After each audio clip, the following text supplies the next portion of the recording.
Whoa, unexpected Nintendo Switch 2 news just happened.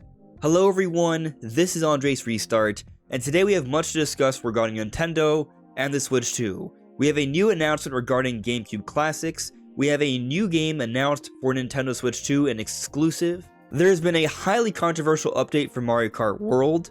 We have some interesting rumors regarding what Masahiro Sakurai has been working on, and also Donkey Kong Bananza. And we also have some interesting comments coming from Nintendo's recent shareholders meeting. So there's a lot to dive into today. But before going forward, let me point out I'm aiming for a goal of 60,000 subscribers, so if you find yourself enjoying my content, your subscription is appreciated. So last night, we got the announcement that Super Mario Strikers is coming to Nintendo GameCube, Nintendo Switch Online Plus Expansion Pack, Nintendo Classics. It will be available for expansion pack owners on Nintendo Switch 2 July 3rd. Mario Strikers, the original Nintendo GameCube, is considered to maybe be the best of the series. It's one I really enjoyed, and this is something we've kind of known that it would be coming out relatively soon, because alongside the other three that came out at launch, Wind Waker, Soul Calibur 2, and F-Zero GX, this one was also playable at different experience events, so we figured it was coming fairly soon, and here it is, it's coming now. But now it has us wondering, what is next? When will we be getting our other GameCube games coming to Switch 2?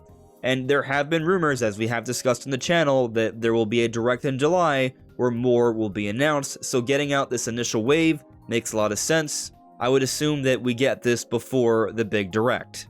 Moving on to this announcement of an exclusive title coming to Nintendo Switch 2 is Dear Me, I Was from Arc System Works. So they just had a presentation where they announced some things, and this game, Dear Me I Was, is apparently coming from the same team who worked on Hotel Dusk and Another Code, some prior exclusive Nintendo titles. And what's increasingly interesting about this particular title is that it's a confirmation of a leak we had not so long ago where we talked about how Arc System Works, there was a leak there where a few different projects got out. There was one that was codenamed Life, which we believe to be Dear Me I Was, but then there was another one by the codename of Watari, also supposed to be coming to Switch 2, that we've yet to have seen from this presentation. Some are speculating this game, which may be from the same team who work on BlazBlue and Guilty Gear, perhaps this leaked project will actually get an official announcement on in an upcoming Nintendo Direct, as we have been theorizing and talking about when it comes to the rumors. Something else that everyone's still talking a lot about right now is this recent update to Mario Kart World. So the big update, there were some little adjustments to fix the overall flow of the game and such, but the thing that everyone's talking about with this update here is that Nintendo changed around how random works in the online Grand Prix mode. So when you're playing in the Grand Prix mode, you have the option to pick 3 different tracks that are connecting, intermission tracks as we call them, the way it works in normal Grand Prix mode when you're playing offline. But a lot of fans had realized that there was a 4th option, random, and when you would pick random, you would actually get one of the 30 tracks, and these tracks would be not in the intermission version of them where it's going from one track to another on the map, but actually just that track itself with the 3 laps you would race. Kind of how it used to work in prior games, a total circuit. And so now the random has been changed to be truly random, and while sometimes you can get these circuit races, you're not getting them too often because it's also mixed with all the variety of other intermission tracks. And so for the purists out there that prefer the circuit style and are not a fan of the intermission tracks, this has become a problem. Now I do think that there's actually something to be enjoyed from the intermission tracks, but I do overall agree that there needs to be some sort of fix here, because there's also cool things with the circuits themselves as well. I'm probably going to make this one particular topic a bigger video a little bit later on, but I definitely think some changes need to be made, and I don't think the changes would be that hard to address here. We just need a few more options to enjoy the content that's already in Mario Kart World. Moving on to another controversial topic, we have this interview with Masahiro Sakurai, the creator of Kirby and Smash Bros., who is talking about using generative AI in game development, and a lot of people find generative AI to be a bit taboo, myself included, in a lot of spaces, but I don't think it's necessarily always a bad thing. It depends on how it's used. And so here it reads in this article from GameInfinitus.com, frankly speaking, the future is very unclear, Sakurai admitted when asked about the direction of the gaming industry. He explained that as games grow in scale and scope, the time and effort needed to produce them have reached unsustainable levels. I do feel that this situation cannot continue as it is, he said. At present, the only effective breakthrough I can think of is the utilization of generative AI. Sakurai suggested that studios may soon need to overhaul their development models to survive in this changing landscape. We are now at a stage where we must change the development framework itself, such as by improving work efficiency through the use of generative AI. It may become an era where only companies that can successfully adapt to this change will be able to survive, he observed. And so this has generated a fair bit of controversy here because seemingly from this article, Sakurai appears to be supporting the use of generative AI in game development, and at face value, that may sound bad because generative AI, there are some strange things about that. Nintendo has talked about how they do not want to use generative AI. We see a lot of companies use generative AI as some sort of quick way to get work done, not really put in original creative work, and sometimes it's pretty weird and unnatural. But there's a few considerations to be made here. A lot of people have remarked that there might be some issues with translation here, and that may be the case. Perhaps these quotes are being taken a little bit out of context. That is also a possibility. But I also think it should be acknowledged, and I think Masahiro Sakurai deserves the benefit of the doubt here, that perhaps Sakurai is more so focusing on the wide variety of applications generative AI has, because it can be used in good ways. It can be used in ways that are beneficial. Using generative AI to create new art based off the works of others that aren't even associated with a project, I think that's wrong, and that leads to some weird things. But if you're using it in a controlled manner that's not stealing from the works of others, and also putting in that human touch to expedite a higher workload while still creating something original and new for your project, I think there are avenues where it can make sense. But we actually have another interesting story about Masahiro Sakurai. So Reese Kiwi Talks Riley, friend of the channel, said this on Twitter just a couple days ago. This game is Sakurai's passion project. This is in reference to Kirby Air Riders. He was burned out from working on Smash Bros. Constantly since 2012, so as a negotiating tactic offered to do another Smash if he could do Kirby Air Riders first. Nintendo are in a bind with Smash Bros. And Sakurai is irreplaceable currently. Here, Kiwi Talk says, some of my stuff is already being misconstrued, and the line between fact speculation is blurring. Everything in regards to the negotiation from Sakurai and Nintendo is a source. Everything else is speculation. I have no idea if Smash is in pre-production by Bandai Namco or not. So what Kiwi Talks is claiming here from his source is that, yes, there was a negotiation between Nintendo and Sakurai, and so they are helping him to make Kirby Air Riders, but by doing so, there's also this expectation he will work on the next Smash Bros. As well. Now, does this mean that the next Smash Bros. Is in the works, is officially in development, or in pre-production? That part we do not know. However, I'll say this, assuming this is all true, which I do trust Kiwi Talks, Kirby Air Riders is coming out this year, so if the idea is that they're going to work on Smash Bros. Afterwards, well then, the game comes out this year, it should be starting fairly soon. And I'll also say this, a major Smash Bros. Game comes out for every single Nintendo console. I don't think the Switch 2 is going to be any different, and typically, Nintendo doesn't wait that long into a console's life to get Smash Bros. Out there. Now, with Smash Bros., it isn't necessarily out there early on, so we may have to wait a couple years, but I don't think we're talking about a scenario here where we're going to have to wait till year 5 or 6 for Smash Bros. I would say the latest would be year 4, but I think there's probably a pretty good chance it comes way sooner than that. Maybe year 3, so in other words, a 2027 release. We'll see what actually happens with that. I think there's also a possibility that Nintendo could help to tide things over by announcing a Switch 2 edition of Super Smash Bros. Ultimate, perhaps with some new content added in, like a Fighters Pass Volume 3. That might be a great way to lengthen the life of Smash Ultimate, keep us playing and enjoying it on Switch 2. I could see that being a pretty big Switch 2 edition release next year, and that might bide some time for Sakurai to put together a Smash Bros. And if something like that happens, then I would be thinking we'll be waiting even later into the generation for Smash Bros. If we have a Switch 2 edition of Ultimate in between. But Kiwi Talks actually said something else interesting that I haven't made a video on or talked about a little while ago, but I do think it's absolutely worth bringing up.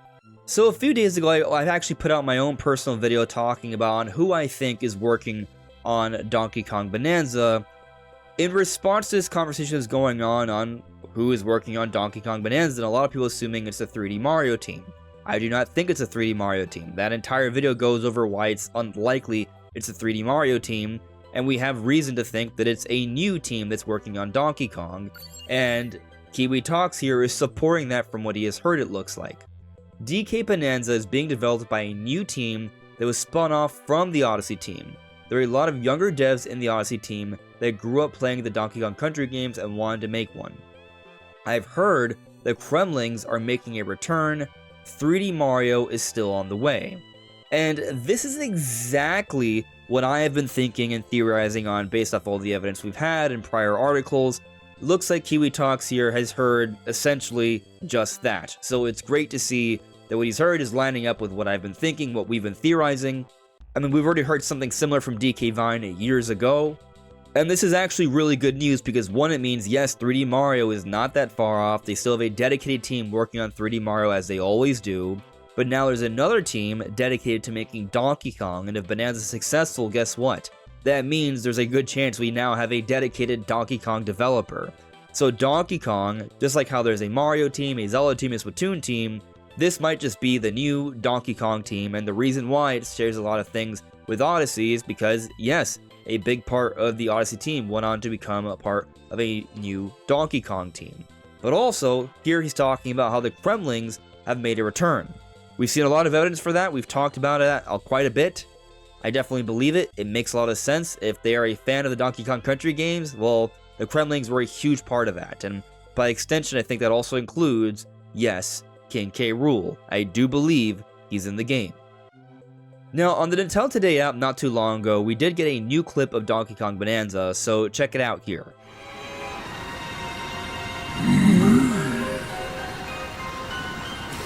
Yeah, no, what? Yes, no, buddy. Yes, Yasuki Plaza. No way, you're the worst!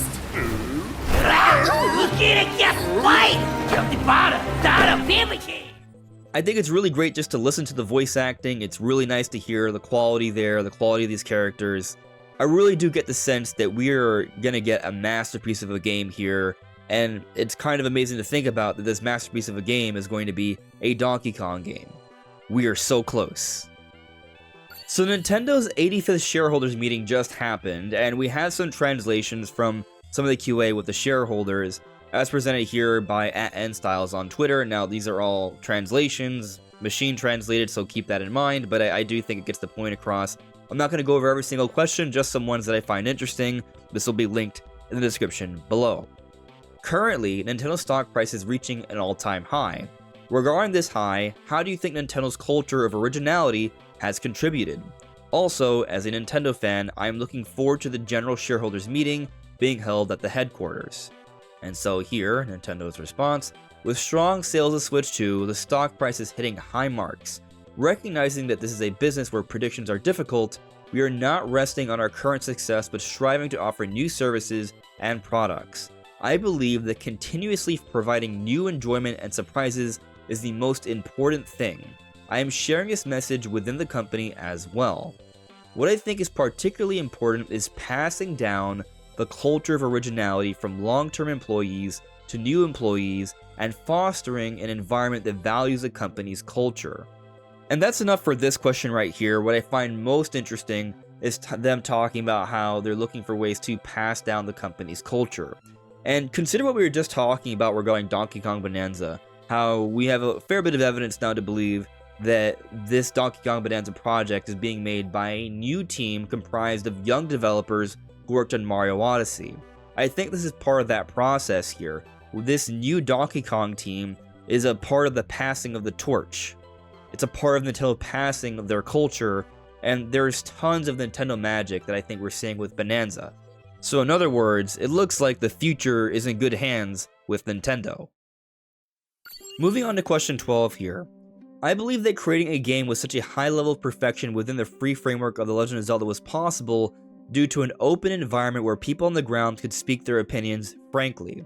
As Nintendo, please tell us what you do to foster an environment where such free ideas can emerge. So I remember with Breath of the Wild, we've been told that the way development worked, they would have a lot of free discussion with the game. They would do it in phases where they would play the game, everyone, for a little while, then they come back, convene, talk about different ideas, and then they would go work on those ideas, and then they would come back, play the game for a while, talk about those ideas, brainstorm together, and then go and work on those ideas. And they did this repeatedly, and this slowly built up the game. And this is a new process for Nintendo that clearly worked out. But anyways, here's Nintendo's response. As a fundamental approach, we consider human resources to be the most important management asset. We conduct various training programs and strive to align with individual careers to enable them to demonstrate their abilities, creating a workplace where each person can thrive. The rest is for Takahashi and Shioda. Takahashi, there's an open environment for sharing free ideas. We are thinking about how to involve younger people. We collaborate with the hardware team, fostering an atmosphere where opinions can be exchanged freely, regardless of hardware or software. Shioda, Nintendo's approach to talent development is fundamentally about nurturing through development. The development of Switch 2 was a valuable experience. We conveyed to new employees through development what to focus on in creation and which points customers care about. Switch 2 expanded the range of experiences. Nintendo's strength lies in development that transcends boundaries, such as addressing hardware aspects with system software. So we've always seen Nintendo come up with weird, wacky ideas for their hardware, and we've also seen them come up with weird, wacky ideas for the software that utilize that hardware. And in more recent years with Switch 1 and Switch 2, a lot of people have been talking about how Nintendo doesn't innovate as much anymore. And I don't think that's the case. I think the innovation is actually just a little bit more focused, and now there's more opportunity to just focus on the innovation with the games and take advantage of the hardware however they see fit. They're not necessarily drawn to focusing on making one game in one particular way. Like, think about Skyward Sword, for example. That game was made with Wii Motion Plus controls in mind because they felt like they had to. Now Zelda games, they don't feel like they have to take advantage of one particular thing. It's just something that's an option that they consider. And really, as they're talking about here, a lot of it's about this free exchange of ideas, regardless of whether it's hardware or software related, which goes into their overall process. And for this last one, I'll just even get to the answer because I don't think the question is necessary. The scale and duration of game development are increasing, leading to higher costs. The risks in game business are greater than before. We are making efforts internally to address this. We will invest if necessary. We are thinking about how to develop more efficiently. We are also creating compact software with shorter development periods. So we are seeing Nintendo do a variety of different things, which they've always done a variety of different things, but they are expanding, and I think this goes back to the whole Donkey Kong Bananza developer. They now have seemingly a new developer for Donkey Kong, and obviously that's going to help because you can now put out an amazing game in Donkey Kong in the first year of Switch 2 while letting the 3D Mario team work on the next 3D Mario, while you can let the 3D Zelda team work on the next 3D Zelda. And so we've already seen evidence of expansion, and they are trying out different things. Like we see that Welcome Tour launched day one for Switch 2 at the price of $10, and now we have it announced that Dragon Drive is coming out August 14th, and that's going to be at the price of $20 USD. And then of course you have games like Bananza at $70 USD and Mario Kart World at $80 USD. There's a lot of range here. But anyways, that's enough for now. There's a lot more you can dive into with this Q&A here, so again, it will be linked in the description below. But what do you make of all this Nintendo news? Were you expecting Mario Strikers to be announced? Were you expecting these rumors regarding Donkey Kong Bananza? Or that Sakurai got to make Kirby Air Riders because apparently he promised that if he did, he would then make Smash Brothers? Let me know what you all think in the comments below. This is AndresRestart. Thank you so much for listening and watching, and I'll see you all really soon. Take care. Bye.